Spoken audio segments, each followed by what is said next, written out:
In Kettering, in East England, on August 27, 2021, a police unit answered a call to check on a private residence. The parents of a young woman reported their daughter had not answered her phone and he had been unreachable for about a day. The night before, her friends had tried to contact her as well, to no avail. When officers arrived at the address, everything appeared calm on the surface.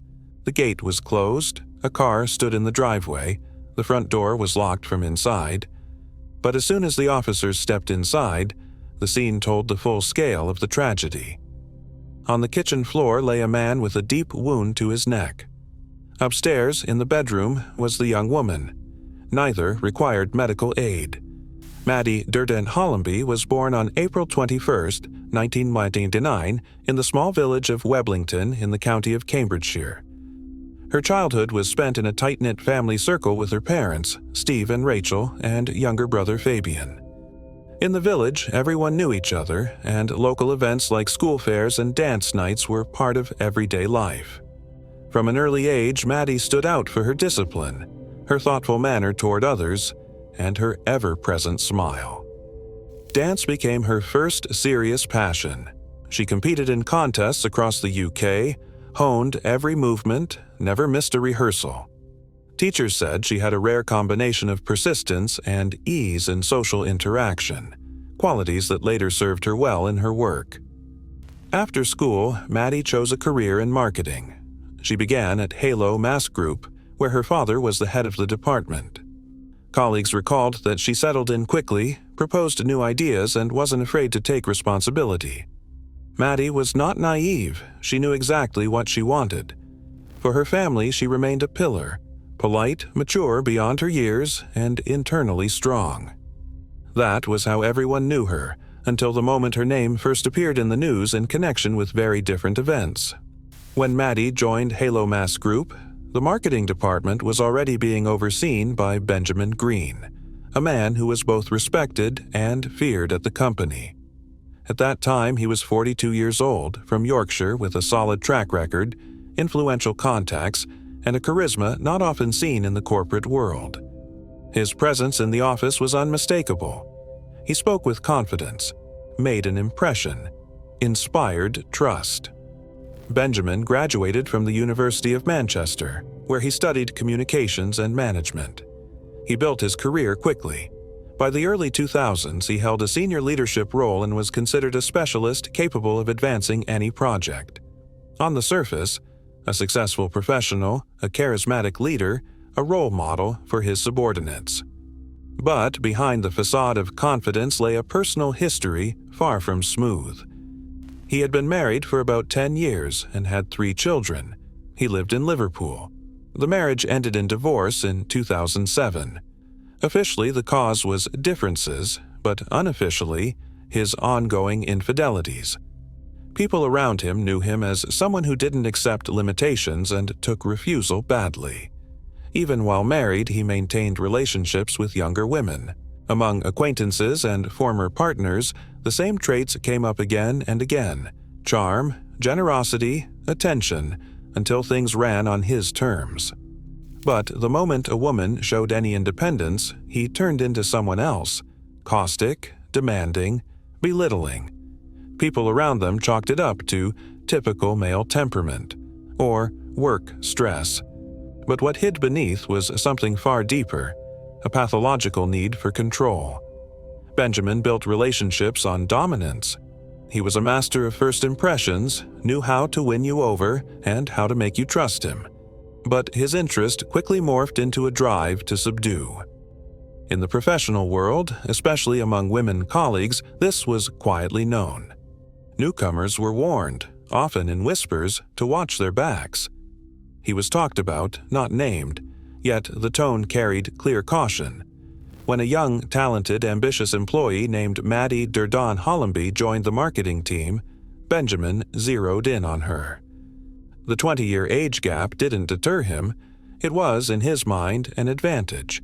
He knew the formulas: how to flatter, how to establish a connection, how to make himself indispensable.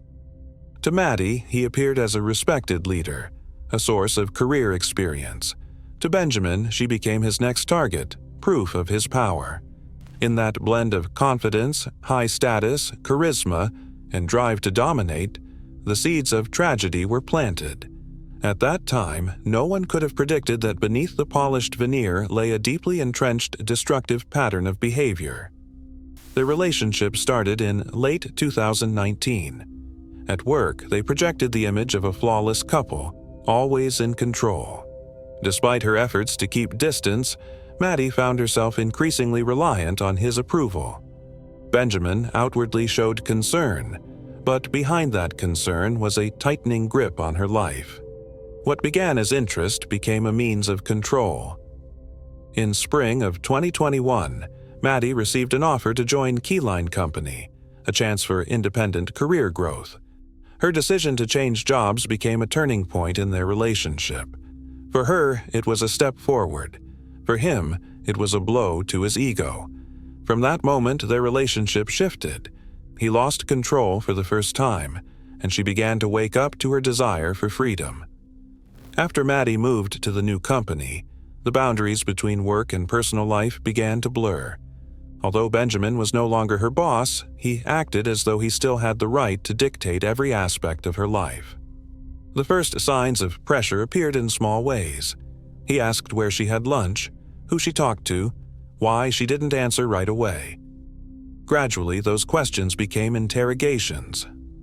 Benjamin began checking her phone. At first, under a pretext, "Let me see a photo," or "Make a call from your phone." Later, openly, without permission. He read through her messages, browsed her email, checked her call logs. Any contact she had with a man triggered suspicion. Maddie tried to object, but every time it ended in an outburst of anger. Witnesses stated he didn't hesitate to create scenes even in public places. One friend recalled how in a cafe, Benjamin snatched her phone right out of her hand when she received a message from a coworker. In restaurants and bars, he would raise his voice, accusing her of disrespect, of not paying enough attention. To those around them, it looked like an awkward argument. To her, it was repeated humiliation. Maddie's friends tried to talk to her, but she excused his behavior as just a tough time or work stress, which is a common response from people subjected to abuse. In reality, it had become more than just arguments. It was a control system, where any resistance on her part met with pressure and accusations. Her family noticed the changes too. Steve Durdant Hollamby, Maddie's father, said plainly that this man was not right for his daughter. He warned, the relationship is unhealthy, and if she doesn't stop now, it will end badly. But Maddie, confident in her abilities, replied that she would handle it on her own, that no one would ever control her. At this stage, the cycle began that psychologists call the abuse cycle, alternating between aggression, apologies, and false reconciliation. After another jealous outburst, Benjamin would give presents, say he was afraid of losing her, that his jealousy stemmed only from love. She accepted the apologies, hoping things would change, but each new explosion became stronger and the peace periods got shorter. Control gradually invaded every area of her life. He wanted to know when she left the house, where she was, who she was with. He'd call video to check that she was alone. Maddie was getting exhausted by constant vigilance, but she still hoped she could fix things. Her belief that she could handle it was now working against her. It gave Benjamin more room to escalate pressure. From the outside, their relationship still might have looked ordinary, if tense. But inside, there was already a clear pattern forming. Control, outburst, remorse, truce, and the loop begins again. The longer it went on, the less of the confident young woman remained, the one who once believed she had everything under control. By summer 2021, despite the emotional pressure in the relationship, Maddie had continued to grow professionally. Her income increased, and she began thinking about buying her own home. She even ran a mortgage simulation in her bank's app, a normal step for someone planning long-term. But that step turned into a point of no return. When Benjamin saw the simulation on her phone, he took it as a betrayal. His reaction was immediate and aggressive. He demanded explanations. Why she was doing this without him, why she hadn't told him first. In his view, such decisions should be made together. He proposed buying a home jointly, taking out a loan in both their names, living as a family. Maddie refused. She calmly explained that the house was her goal, that she wanted to achieve it independently. The sentence, "This is my project," didn't just offend him, it triggered rage. For someone used to control, her independence felt like a challenge.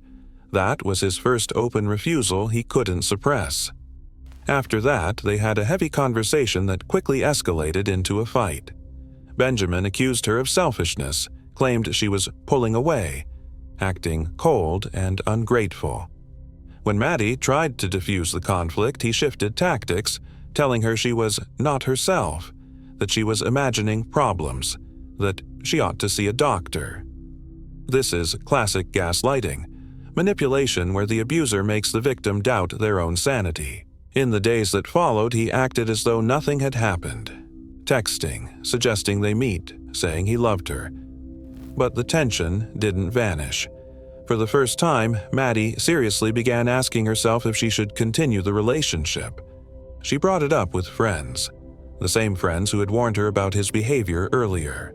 Her girlfriends later recalled that this was the moment when her confidence in having it all under control finally cracked. She admitted in conversation that she was tired of constant checks and pressure, that she felt less free and more like she was being watched. She no longer tried to justify his jealousy or rudeness. Maddie wanted to cut the ties, but she didn't yet know how to do so without triggering another wave of aggression. She was not physically scared of him.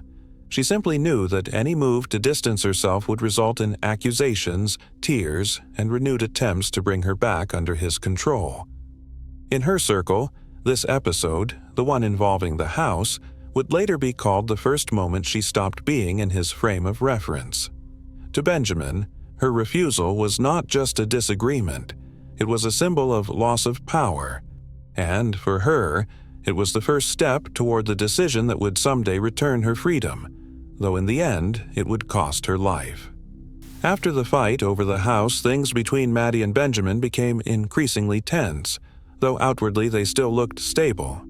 During this period, he announced that his own home needed repairs and that he temporarily had nowhere to live. Unexpectedly, he asked a request to stay for a few weeks at Maddie's family home. For her father, Steve Durdant Hollamby, the situation was deeply uncomfortable. Benjamin had been his boss at the company, Halo Mask Group, and a refusal might bring professional complications. Despite his reservations, Steve agreed, hoping it would be only a brief stay. So the man he already distrusted became a guest under their roof. The 5 weeks Benjamin spent with them proved a trial for everyone. He behaved impeccably, extremely courteous, obliging, offering help with every minor task. He complimented Steve on his professionalism, even mentioned a potential promotion. He joked at dinner, helped set the table, drove Maddie's mother, Rachel, to errands. Rachel, unaware of the couple's internal conflicts, saw him differently. In her eyes, he was polite, kind, attentive. She told her daughter he might just be overly emotional, but otherwise, a good man. The contrast with what Steve sensed behind the facade was stark. Steve felt the falseness. He was unsettled by the over-helpful behavior as if every gesture was calibrated to earn trust. He noticed how Benjamin's gaze lingered on Maddie's phone, how he eavesdropped on her conversations, asked questions inappropriate for a typical guest. After dinners, Steve directly told his daughter that it was time to end the relationship before things went too far. Maddie responded calmly. She understood everything, she'd soon handle it herself. Her confidence appeared genuine. She didn't want drama, at home or at work, especially since Benjamin was still her former supervisor and her father's colleague. She decided the breakup talk should happen later, in a neutral setting, without involving the family. While she postponed the decision, Benjamin strengthened his hold. His presence in the home became a constant reminder that he was there, observing, analyzing, waiting. On the surface, it was a quiet few weeks, with no open conflict, but the tension was everywhere. When the renovation on his place was finally finished, Benjamin packed up and left, thanking the family for their hospitality. Rachel recalled that the farewell seemed warm and friendly. Steve, however, felt a deep sense of relief. But he also knew the problem wasn't over. Deep down, he felt their story wasn't finished, and that the perfect guest had left behind something unsettling, something that would soon come to light. Maddie, as before, believed she could end things peacefully, without drama, without consequences. August 2021. By then, Maddie and Benjamin's relationship existed more out of habit than real connection. Every word had the potential to spark a conflict, and their arguments had long since lost any sense of logic or respect. One evening, while they were watching the reality show Love Island, Maddie made an offhand comment about one of the contestants being attractive. To Benjamin, that was enough to ignite another scene. He accused her of being disrespectful, of flirting through the screen. After that, they didn't speak for several days. When Maddie tried to reach out, he replied in a cold, distant tone, making her feel as if she was the one who had caused the problem. But the real outburst came later, when he learned she was planning a family vacation to Jamaica. This time, he didn't just act offended. He lost control. Within a short span, Benjamin sent dozens of messages accusing Maddie of betrayal and deceit. He wrote that she was manipulating him, that she was destroying their relationship, that he was being used and discarded. The messages came one after another, relentless, increasingly hostile. For Maddie, that was the final confirmation that things had gone too far. She understood that continuing this relationship was no longer safe. On August 25th, she met with her two close friends, Hebe and Harley. They met at a small bar not far from her home. The conversation was calm but heavy with concern. Her friends knew what she had been dealing with and understood that ending it was now unavoidable. Hebe suggested sending a message and ending things from a distance to avoid confrontation.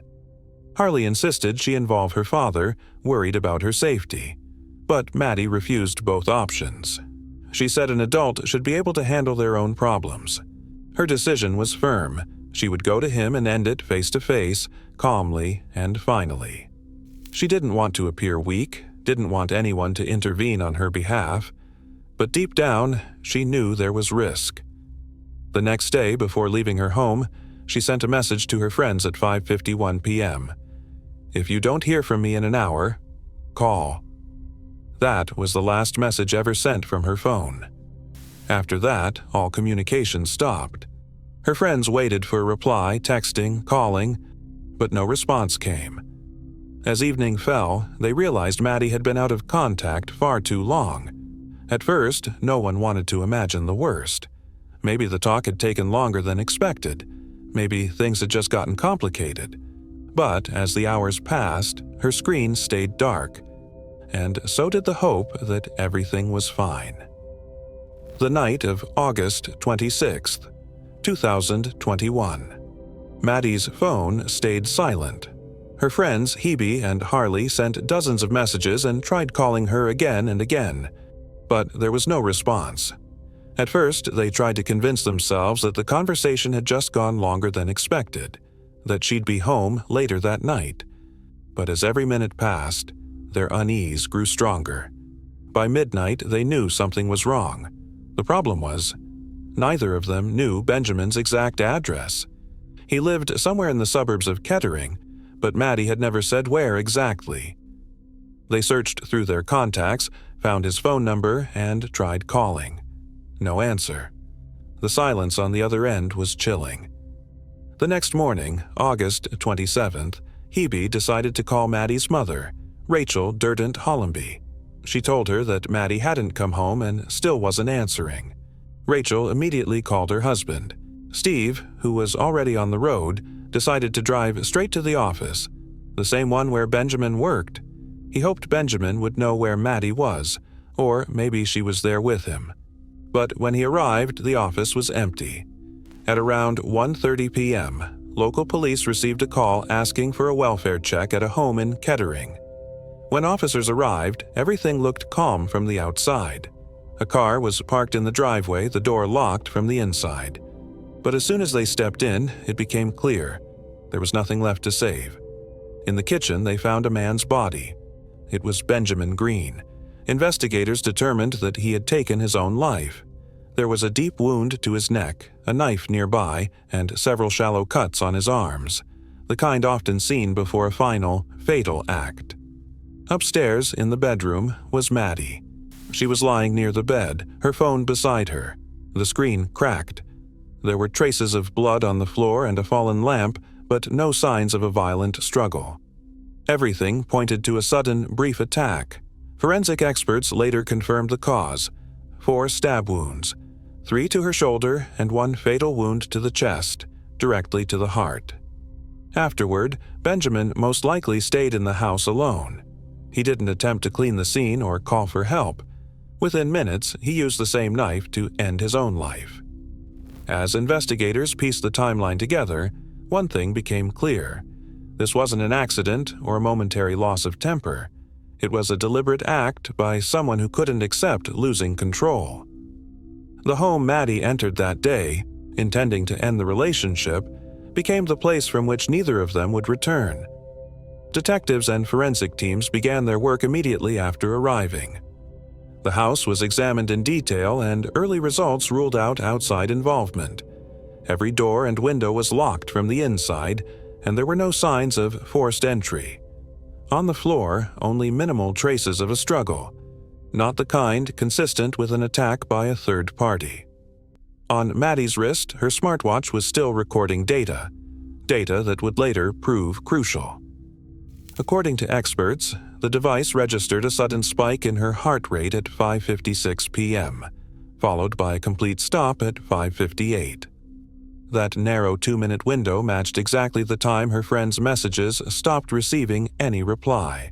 The autopsy of Benjamin Green revealed a small amount of alcohol in his system, something investigators believed might have lowered his self-control, but not enough to impair his ability to act deliberately. The weapon, a kitchen knife, was found next to him. No foreign DNA was discovered anywhere in the house. Based on the evidence gathered, authorities confirmed the official version of events: a crime followed by Benjamin taking his own life. The motive? Maddie's decision to end the relationship and Benjamin's inability to accept the loss of control. Psychologists brought into the case pointed out a well-known pattern often seen in similar incidents: what they call the "if not mine, then no one's" syndrome.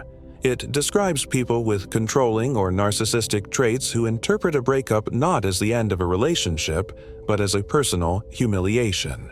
For individuals like this, losing a partner feels like losing a part of themselves. Experts emphasized in their report that Benjamin's actions didn't appear impulsive, they were deliberate. His behavior in the final weeks, the pressure, the accusations, the manipulation, fit the classic pattern of escalating control that ultimately led to aggression. By the time investigators completed the collection of evidence, there was no doubt left. The tragedy inside that Kettering home was the result of obsession, a need to possess, not to love. In July 2022, the investigation into the tragic death of Maddie Durdant Hollamby was officially closed. Senior coroner Ann Pember confirmed the final determination. Maddie was the victim of a relationship-based crime, a case of what is legally recognized as femicide, an act driven by jealousy and the desire for control. The coroner's findings established that Benjamin Green took Maddie's life before ending his own. During the hearing, both families gave statements. Benjamin's relatives described the event as a moment of breakdown, insisting he was not a man prone to aggression. Maddie's parents, holding back tears, spoke of their daughter as the light and joy of their home, someone who truly believed in kindness and fairness. After the hearing, the case drew wide attention in British media. It was described as a stark example of hidden abuse that can exist even in relationships that appear stable from the outside. Psychologists stressed how control is often disguised as care. and jealousy is mistaken for love. Maddie's story became a heartbreaking reminder that when one person seeks power over another in a relationship, the outcome is always tragic and always preventable.